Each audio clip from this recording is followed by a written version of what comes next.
Hello friends, welcome to this platform. स्वागत है आपका इस प्लेटफॉर्म में। तो आज का जो सेशन है वो जेटेट EVS 1 to 5 का 12 सेशन है। ठीक है, तो आज जो मैं सेट पढ़ाऊँगी वो 12 सेट है और इसके पिछले सेट में मैंने 11 सेट तक वीडियो अपलोड किया है। तो आप लोग फ्रेंड्स ज़रूर देखिएगा उस वीडियो को, बहुत इंपॉर्टेंट सेशन था वो सब। और आज का भी सेशन बहुत इंपॉर्टेंट है, आज का सेशन भी ज़रूर देखिएगा। ठीक है, तो हम लोग टाइम को वेस्ट नहीं करते हैं और आज का सेशन स्टार्ट करते हैं। तो आज का पहला क्वेश्चन है आपका, जीवों का संग्रह करके उन्हें परिरक्षित करने के लिए रखा जाता है। Organisms are collected and keeped for preservation in, पानी में, तारपीन तेल में, फॉर्मेलिन में या क्लोरोफॉर्म में। तो इसका राइट आंसर होगा ऑप्शन नंबर 3, फॉर्मेलिन। तो फॉर्मेलिन जो होता है ना, वो फॉर्मलडिहाइड का जलीय विलीन होता है, याद रखिएगा। तो जीव को जो संग्रह करके हम उसको प्रिजर्व करके रखेंगे तो उसको फॉर्मेलिन सॉल्यूशन में रखा जाता है और ये एक जलीय सॉल्यूशन है। ठीक है, जिसमें फॉर्मलडिहाइड अधिकतर सांद्रता कितना होता है फॉर्मलडिहाइड का, 40% तक होता है इसका सांद्रता, कंसंट्रेशन।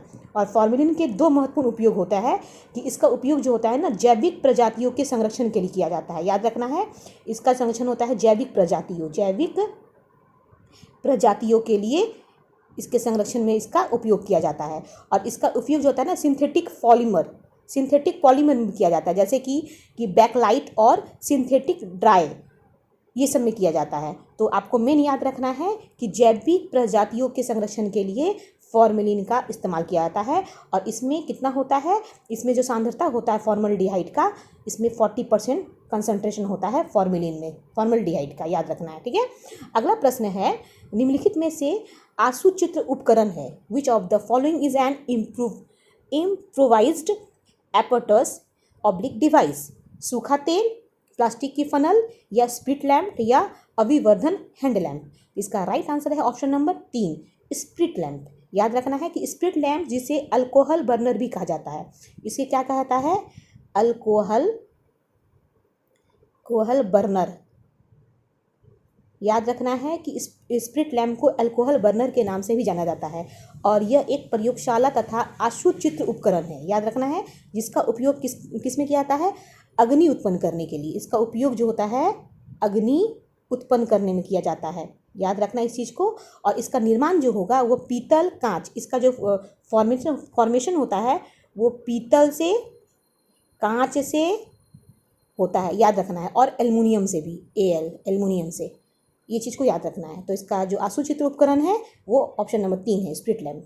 अगला प्रश्न है, एक आदमी को यात्रा करने और नए नए स्थानों पर जाना पसंद है। निम्नलिखित स्थानों में से कौन से स्थान पर वो जा सकता है जब वो औरंगाबाद से पूर्व की दिशा में यात्रा कर रहा हो। सिकंदरा का किला या चिल्का झील या यरकौड या मुन्नार। तो इसका राइट आंसर है ऑप्शन नंबर 2, चिल्का झील। कैसे, देखिए, औरंगाबाद महाराष्ट्र का एक शहर है। औरंगाबाद, याद रखना है कि औरंगाबाद जो है वो किसका है, महाराष्ट्र का एक शहर है, याद रखना इस चीज़ को। और दिए गए विकल्प जो दिया गया है यहाँ पे, चिल्का झील जो है वो ओडिशा, ठीक है, ओडिशा, औरंगाबाद से पूर्व की ओर बढ़ती है। जहाँ वह आदमी जा रहा है, सिकंदरा का किला आगरा यानी कि उत्तर प्रदेश में स्थित है, जो औरंगाबाद से उत्तर की ओर पड़ता है। ठीक है, याद रखना है, इसीलिए इसका ऑप्शन नंबर 2 जो है वो चिल्का झील होगा। अगला प्रश्न है, गणगौर का त्यौहार मनाया जाता है। The festival of Gangaur is celebrated on, Chaitra शुक्ल तीज को, श्रावण शुक्ल तीज को या भाद्रपद कृष्ण पक्ष अष्टमी को या चैत्र शुक्ल नवमी को। इसका राइट आंसर है आपका ऑप्शन नंबर 1, चैत्र शुक्ल तीज को। याद रखना है कि गणगौर जो है ना, राजस्थान एवं सीमावर्ती मध्य प्रदेश का त्यौहार है। याद रखना है, राजस्थान का, बेसिकली राजस्थान में इसका मनाया जाता है गणगौर। ठीक है, तो याद रखना है कि राजस्थान एवं सीमावर्ती मध्य प्रदेश का एक त्यौहार है जो चैत्र महीने के शुक्ल तीज को मनाया जाता है। अगला प्रश्न है, पौधे की एक्स नामक एक प्रजाति होती है जो बड़ी संख्या में उगती है, लेकिन वे संसार भर में केवल भारत के बाईं हिस्से में ही पाई जाती है। यह पौधे की कौन सी प्रजाति है, विलुप्त प्राय, जोखिमपूर्ण, स्थानीय या विदेशी। इसका राइट आंसर होगा ऑप्शन नंबर 3, स्थानीय। ठीक है, एंडेमिक या लोकल। ये एक ऐसी प्रजाति है जो केवल संसार के किसी एक हिस्से में ही रहती है, उसे स्थानीय प्रजाति कहते हैं, याद रखना है। और इसका जो उदाहरण देंगे, एग्जाम्पल देंगे हम, एग्जाम्पल के तौर पे, तो वो हो सकता है आपका, जानते हैं, हॉल ग्रेन्स, हॉल ग्रेन्स वकवीट, वकवीट याद रखना है, स्थानीय, ये लोकल एंडेमिक प्रजाति। अगला प्रश्न है, बंगाल की खाड़ी का तटवर्ती राज्य ऑब्लिक केंद्र शासित प्रदेश कौन सा है? Which state union territory borders the bay of Bengal? Telangana, Kerala, Odisha या कर्नाटक? तो इसका राइट आंसर होगा ऑप्शन नंबर 3, ओडिशा। ठीक है, तो भारत के पूर्व तट पर स्थित ओडिशा की सीमा बंगाल की खाड़ी से मिलती है, ये याद रखना है, इसीलिए इसका आंसर जो होगा वो ऑप्शन नंबर 3 होगा। अगला प्रश्न है, वनों के बारे में निम्नलिखित कथनों पर विचार कीजिए। Consider the following statement about forest. यहाँ पे दिया हुआ है कि कुडुक भाषा में तोरंग का मतलब वन है। ठीक है, और झारखंड में ग्राम परिषद यानी पंचायत लॉटरी के माध्यम से यह तय करती है कि किस परिवार को कृषि के लिए कितनी भूमि मिलेगी। और तीसरी नंबर है, वन अधिकार कानून 2007 उन लोगों को अधिकार दिलाता है जो कम से कम 15 वर्षों से वनों में रह रहे हो। और डी नंबर है, मिजोरम में लगभग 3/4 लोग वनों से जुड़े हुए हैं। तो यहाँ पे ऑप्शन नंबर जो हम देखेंगे आगे, इसमें से कथन है कि which of this statement are correct. तो इस चारों में से हमको देखना है कि कौन सा स्टेटमेंट सही है। तो स्टेटमेंट को देखते हुए अगर हम आंसर देखेंगे तो इसका राइट आंसर जो होगा वो ऑप्शन नंबर 1 होगा, यानी कि ऑप्शन नंबर 1 ए और डी। कैसे देख ले हम लोग एक बार। ए, कुडुक भाषा में तोरंग का मतलब वन है, बिल्कुल सही, याद रखना है। ये कुडुक भाषा में हम लोग तोरंग को क्या बोलते हैं, वन के नाम से जानते हैं भाषा में। ठीक है, एक सही है। उसके बाद आपका डी नंबर क्या है, मिजोरम में लगभग 3/4 लोग वनों से जुड़े हुए हैं। ए और डी ये बिल्कुल सही है, यानी कि मिजोरम जो है वहाँ पे जितने लोग वन से जुड़े हुए हैं वो 3/4 लोग वन से जुड़े हुए हैं, यानी उनका रोजी रोजगार सब वन से ही जुड़ा हुआ है। तो ए नंबर और डी नंबर आपका राइट आंसर है, और ऑप्शन में आपका एक नंबर ए और डी बिल्कुल राइट है। ठीक है, अगला प्रश्न है, पौधे के निम्नलिखित मुख्य कार्य पर विचार कीजिए। Consider the following main functions of plants. भोजन का उत्पादन और भंडारण करना, पौधे को शक्ति और सहारा देना, पौधे के अन्य भागों को जड़ों से जल और खनिज का स्थानांतरण करना। ठीक है, तो यहाँ पे दिया हुआ है तने के मुख्य कार्य क्या है। The main functions of the steam are, तो ऑप्शन में है एक नंबर में ए बी सी, 2 में है केवल ए और बी, सी में है केवल बी और सी, और 4 में है केवल बी। तो यहाँ पे अगर हम पौधे के मुख्य कार्य पर विचार करेंगे तो यह ऑप्शन नंबर जो 3 होगा वो बिल्कुल राइट आंसर होगा, बी और सी। कैसे, बी में दिया हुआ है कि पौधे को शक्ति और सहारा देना, बिल्कुल सही। सी नंबर में है पौधे के अन्य भागों को जड़ों से जल और खनिज का स्थानांतरण करना। यहाँ पे मुख्य कार्य पौधे का पूछ रहा है, तो बी और जो सी होगा वो बिल्कुल राइट आंसर होगा। ठीक है, अगला प्रश्न है, कांसा यानी ब्रॉन्ज एक मिश्र धातु है जिसे निम्नलिखित में से किसे पिघालकर बनाया जाता है।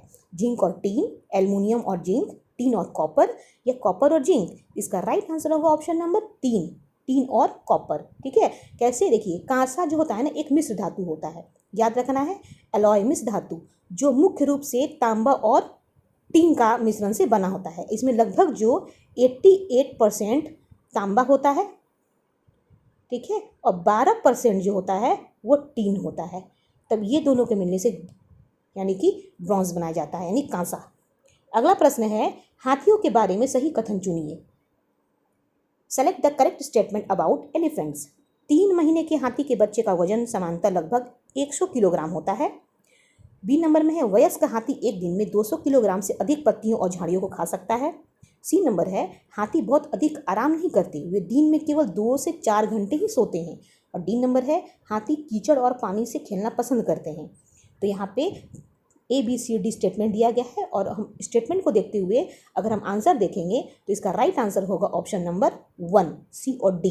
कैसे होगा सी और डी, देखिए सी में क्या है कि हाथी बहुत अधिक आराम नहीं करते, वे केवल 2-4 घंटे ही सोते हैं। यानी कि याद रखना है कि दिन में हाथी 2 से 4 घंटा ही सोता है, वो आराम नहीं करता है। और डी नंबर जो है इसका, हाथी कीचड़ और पानी में खेलना पसंद करते हैं, बिल्कुल राइट आंसर। तो स्टेटमेंट सी और डी को देखते हुए ऑप्शन नंबर जो आपका 1 है वो बिल्कुल राइट आंसर है हाथी के बारे में। अगला प्रश्न है, बिहार राज्य के वर्तमान प्रत्येक गांव के लोग दोस्तों के साथ क्रिकेट खेलते हैं, वह क्रिकेट खेलने में कौन सी ऊर्जा का उपयोग करते हैं। People in village of Bihar play cricket with their friends which from the energy do they use while playing cricket. ध्वनि ऊर्जा या मांसपेशियों की ऊर्जा या प्रकाश ऊर्जा या रासायनिक ऊर्जा। तो इसका राइट आंसर है आपका ऑप्शन नंबर 2, मांसपेशियों की ऊर्जा यानी कि मस्कुलर एनर्जी। क्रिकेट खेलने में दौड़ना, बल्लेबाज करना और गेंदबाजी करना शामिल होता है। इसमें शारीरिक बल लगता है, ठीक है, इसीलिए यहाँ पे मांसपेशियों की ऊर्जा की बात की गई है। तो हमारे शरीर की जो मांसपेशियों द्वारा लगाया गया वह बल मांसपेशिया ऊर्जा कहलाता है, यानी मस्कुलर एनर्जी कहलाता है। इसीलिए यह ऑप्शन नंबर 2 जो होगा वो राइट आंसर होगा। अगला प्रश्न है, निम्नलिखित में से कौन सी असम में पाई जाने वाली चावलों की एक सामान्य किस्म है जो पकने के बाद चिपचिपे यानी कि स्टिकी हो जाते हैं। Which of the following is common variety of rice found in Assam that becomes sticky after cooking. पौनी चावल, बॉम्बा चावल, बोरा चावल या आर्बोरिया चावल। इसका राइट आंसर होगा ऑप्शन नंबर 3, बोरा चावल। बोरा चावल असम की एक प्रसिद्ध किस्म की चावल होती है, याद रखना है, ये असम की प्रसिद्ध किस्म की चावल होती है जिसमें स्टार्च की मात्रा अधिक होने के कारण वह चिपचिपा होता है। इसमें क्या होता है, स्टार्च की मात्रा अधिक होती है जिस कारण ये क्या होता है, ज़्यादा चिपचिपा होता है। याद रखना, बोरा चावल। इस ऑप्शन नंबर जो सी है वो बिल्कुल राइट आंसर है। अगला प्रश्न है, जब हम ईंधन जलाते हैं तो हमें प्राप्त होती है। When we burn fuel we get प्रकाश एवं ध्वनि ऊर्जा, यांत्रिक एवं प्रकाश ऊर्जा, केवल प्रकाश ऊर्जा या ऊष्मा एवं प्रकाश ऊर्जा। इसका राइट आंसर होगा ऑप्शन नंबर 4, ऊष्मा एवं प्रकाश ऊर्जा। कैसे, तो ईंधन क्या होता है, इसमें फ्यूल जैसे लकड़ी, कोयला, गैस, ये सब जो होता है ना, दहन का एक रासायनिक प्रक्रिया है जलाने का, जिसमें ऊर्जा निकलता है, ठीक है। तो इसीलिए यहाँ पे ऑप्शन नंबर 4 जो होगा वो बिल्कुल राइट आंसर होगा। जब हम ईंधन जलाते हैं तो हमें क्या प्राप्त होगा, ऊष्मा प्राप्त होगा, यानी हीट और लाइट। अगला प्रश्न है, सांपों के बारे में निम्नलिखित कथनों पर विचार कीजिए तथा गलत कथन को चिन्हित कीजिए। Consider the following statement about snakes and identify the incorrect statement. वे अपने शिकार को चबाकर खाते हैं। जहरीले सांपों के डसने वाले यानी खोखले दांत होते हैं। वे अपने भोजन शिकार को पूरा निगल जाते हैं। सांपों के दांत नुकीले होते हैं। इसका राइट आंसर होगा ऑप्शन नंबर 1, वे अपने शिकार को चबाकर खाते हैं। They chew their prey before eating. सांपों के दांत नुकीले होते हैं लेकिन वे उनका उपयोग चबाने के लिए नहीं बल्कि शिकार को पकड़ने के लिए करते हैं। तो यहाँ पूछा है इनकरेक्ट स्टेटमेंट। इनकरेक्ट स्टेटमेंट के अकॉर्डिंग यहाँ पे ऑप्शन नंबर 1 सही होगा, क्योंकि यहाँ पे गलत बोला है। तो यह क्योंकि सांप जो होता है ना वो शिकार को चबा कर नहीं खाते हैं, उनके दांत नुकीले जरूर होते हैं। ये बिल्कुल सही है कि सांपों के डसने से दांत उसके क्या होते हैं, जहरीले होते हैं। वे अपने शिकार को पूरा निगल जाते हैं और उसके दांत नुकीले होते हैं। लेकिन 2, 3, 4 ये करेक्ट स्टेटमेंट है, लेकिन यहाँ पे जो क्वेश्चन पूछा है वो इनकरेक्ट पूछा है। तो इनकरेक्ट के अकॉर्डिंग यहाँ पे 1 नंबर बिल्कुल राइट आंसर है, क्योंकि सांप जो होते हैं ना वो अपने शिकार को चबाकर नहीं खाते हैं, ठीक है। तो अगला प्रश्न है, गुजरात के सापेक्ष उत्तर प्रदेश और आंध्र प्रदेश की क्रमशः स्थितियाँ हैं। With respect to Gujarat the locations of Uttar Pradesh and Andhra Pradesh respectively are उत्तर पश्चिम दक्षिण पूर्व, उत्तर पूर्व दक्षिण पूर्व, उत्तर पश्चिम दक्षिण पश्चिम, उत्तर पूर्व दक्षिण पश्चिम। इसका राइट आंसर होगा ऑप्शन नंबर 2, उत्तर पूर्व दक्षिण पूर्व। कैसे, यदि हम गुजरात को केंद्र मानते हैं, ठीक है, एक केंद्र मानते हैं गुजरात को, तो उत्तर प्रदेश भारत के नक्शे में उत्तर और पूर्व की दिशा में बीच में आता है, ठीक है। लेकिन आंध्र प्रदेश गुजरात से दक्षिण और पूर्व की दिशा में आता है, याद रखना है। और नक्शे के दिशा निर्धारण के लिए गुजरात जो होता है ना, गुजरात के ऊपर दाईं ओर से यूपी और नीचे ओर से क्या होता है, आंध्र प्रदेश दिखता है। इसलिए यह प्रश्न दिशा ज्ञान और भारत के मानचित्र की समझ के परीक्षण करता है। इसलिए यहाँ पे जो आंसर होगा वो उत्तर पूर्व और दक्षिण पूर्व आंसर होगा। अगला प्रश्न है, यदि थीम यात्रा रेलवे टिकट को दर्शाता है तो निम्नलिखित में से कौन थीम भोजन को पूरा करेगा। If the theme travel corresponds to railway tickets, which of the following completes the theme food? किसान, दुकानदार, कृषि फॉर्म या 1। इसका राइट आंसर होगा ऑप्शन नंबर आपका 1, ऑप्शन नंबर 1 यानी किसान, फार्मर। कैसे, तो जैसे कि यहाँ पे बताया गया है कि यहाँ पे बोला गया है कि थीम यात्रा यानी रेलवे टिकट को दर्शाता है। यदि थीम यात्रा रेलवे टिकट दर्शाता है तो जो थीम दिया भोजन को पूरा कौन करेगा, किसान करेगा कि दुकानदार करेगा कि कृषि फार्म करेगा कि 1 करेगा। तो इसका राइट आंसर होगा फार्मर यानी किसान।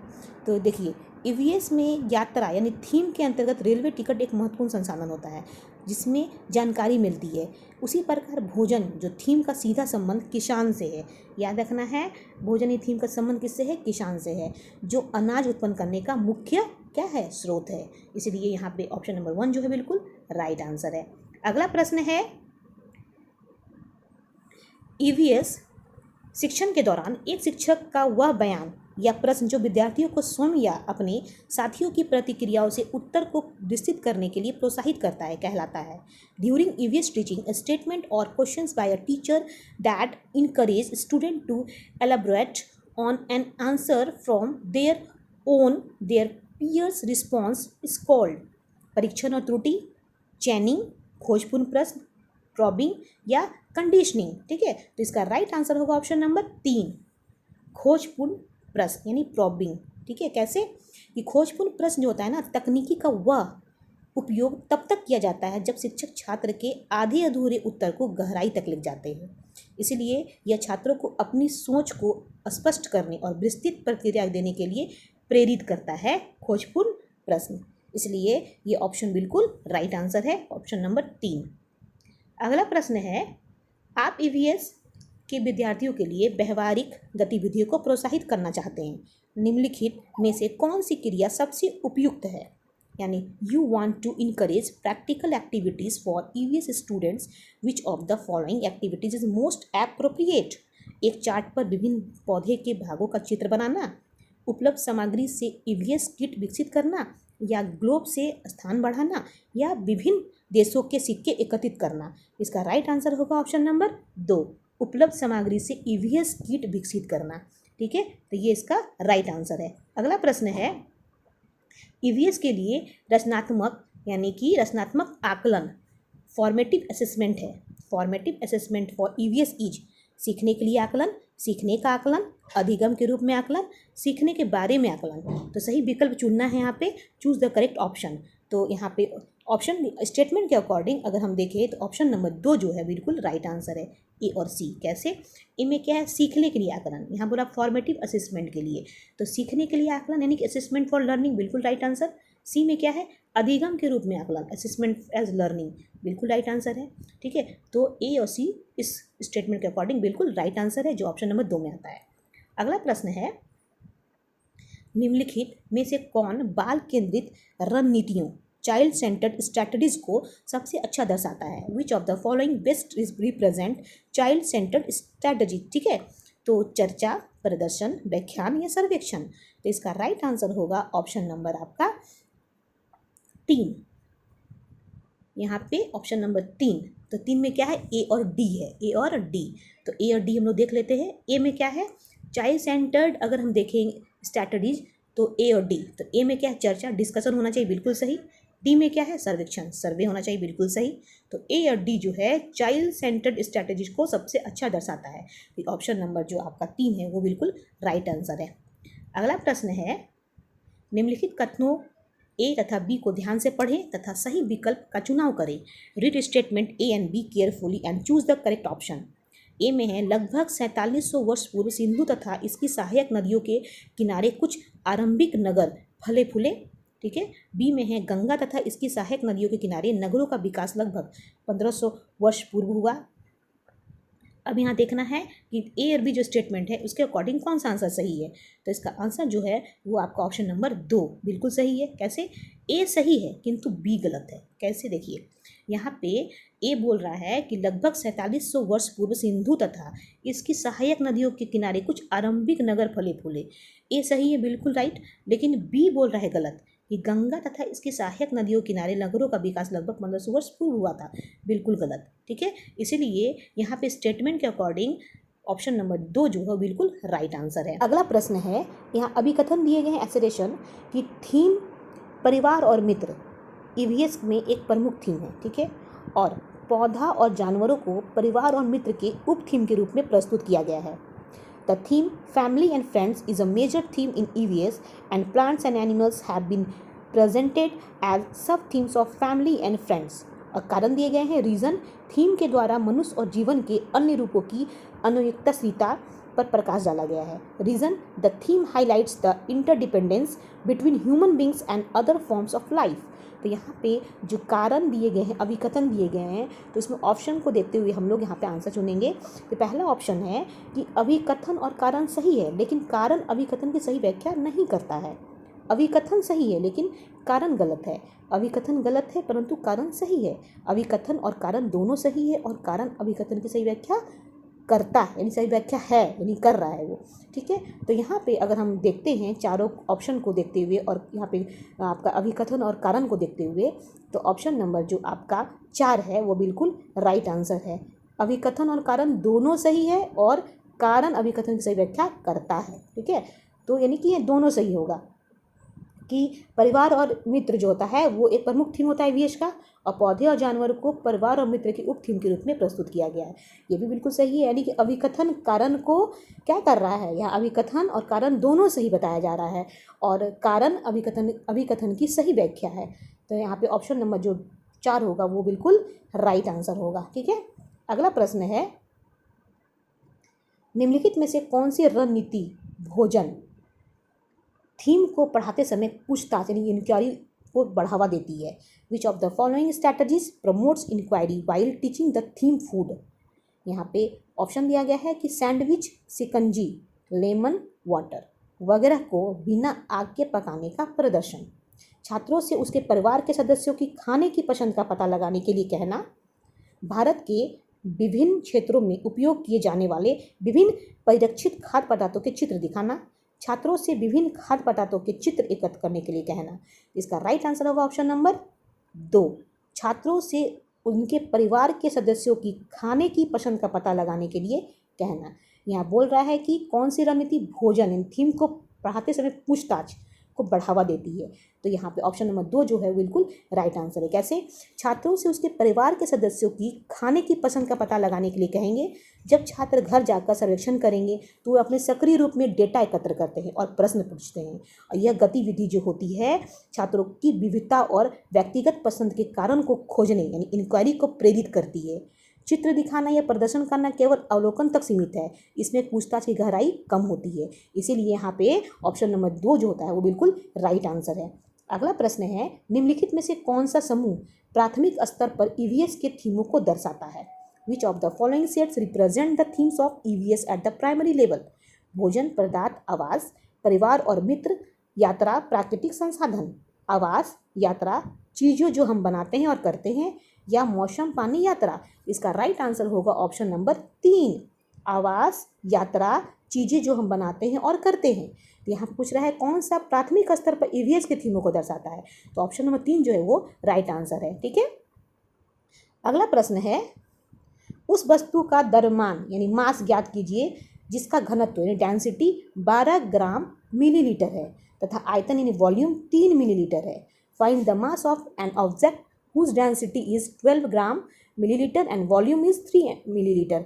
तो 24 ग्राम होगा कि 36 ग्राम कि 4 ग्राम कि 15 ग्राम? तो इसका राइट आंसर होगा ऑप्शन नंबर 2 यानी 36 ग्राम होगा।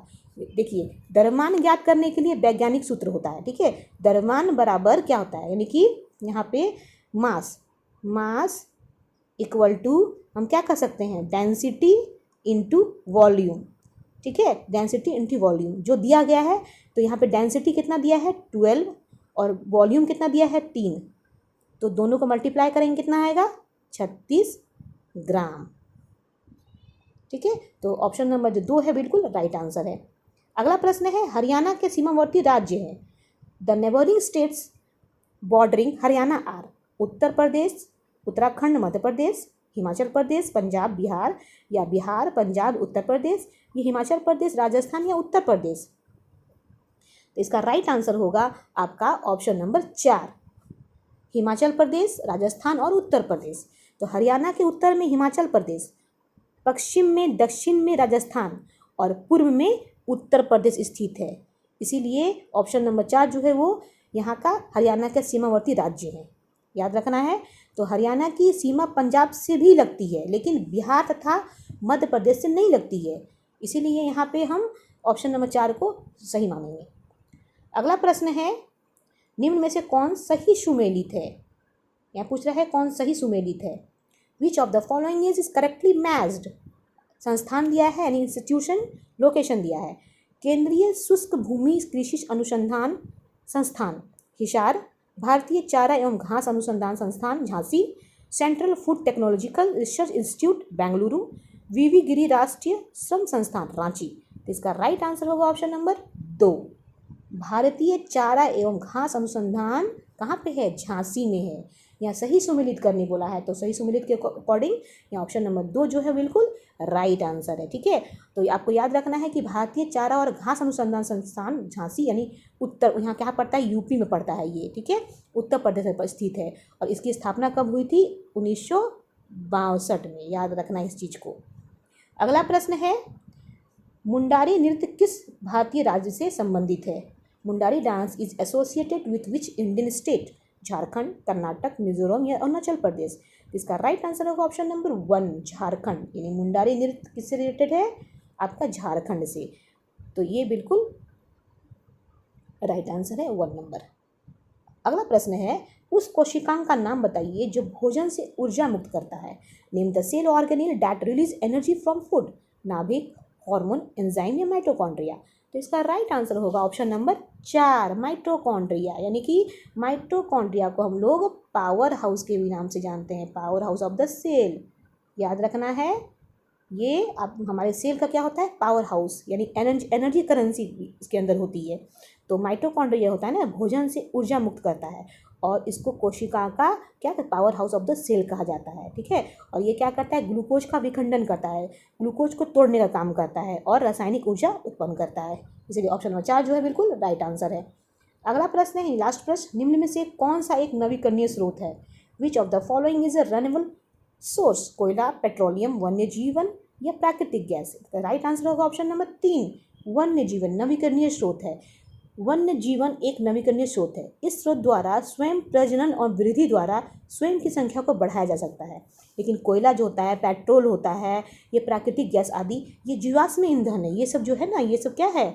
ये सब आपका जीवाश्म ईंधन, फॉसिल्स फ्यूल है। ठीक है, और इसका जो ज़्यादा उपयोग करेंगे तो ये कभी ख़त्म भी हो सकता है ये ईंधन। ठीक है, तो जीवाश्म ईंधन जलने पर क्या होता है? एयर पॉल्यूशन होता है, एयर पॉल्यूशन ये उत्पन्न करता है। ठीक है, तो पेट्रोलियम, प्राकृतिक गैस और कोयला, इसको अगर बोलेंगे तो ये अनवीकरणीय स्रोत है। देखिए यहाँ पूछा है नवीकरणीय स्रोत, तो नवीकरणीय स्रोत क्या है? वन्य जीवन। तो आज का सेशन यहीं पे समाप्त होता है फ्रेंड्स।